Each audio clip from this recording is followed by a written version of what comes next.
Alright, Vermeer. The style for Vermeer is Dutch Baroque. Dutch Baroque. At this time, we actually have another artist that we've learned about. He was kind of the more popular of these two for Dutch Baroque. You guys remember Brandt? Yeah, remember Brandt? They were both Dutch Baroque. Vermeer was probably a little lesser than him, mainly because he didn't have as many art pieces. Here is a very, very typical Vermeer painting. Two things that you look for. That way you know it's a Vermeer.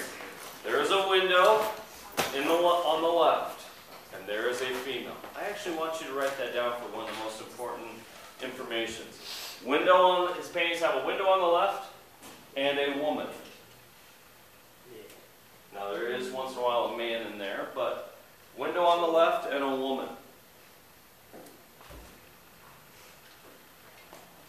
Now, he is using a new invention. Up to this time, artists are using live models or sketches of models or, kind of imagining everything when they paint these. All of a sudden, a little invention called the camera obscura is invented. Camera obscura, it is the precursor to the camera. What it is basically a box with a tiny hole in it. What happens is the light coming in through that tiny hole is projected on the back wall of that box. It's actually turned upside down. Won't get into how light works. But it's upside down. And if you take a lens, you can focus and flip it correctly, the right up, onto the back wall. So what he did, he actually had two rooms. He had basically blocked off a little, basically hole, and then it's projected on the back wall. And he traced a lot of it. Okay, you say that's cheating. Maybe some of you are like, you just traced it. Well, he found out something a little bit different. What I want you guys to do, find some object in the room and look at it. I want you to just look at it.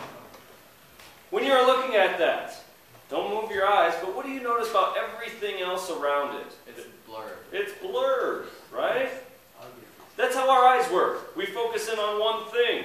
What he was realizing, when people painted scenes, they painted everything in focus. That's not how it is. When you realize, oh, you got to focus this. What if we had this very focused, but everything else just slightly blurred? And so that's actually what he does. He has some things slightly blurred, some things very much in focus. I actually want you to write down. Oh, he's getting a little handsy there. Hey there, mister. Yeah, I know.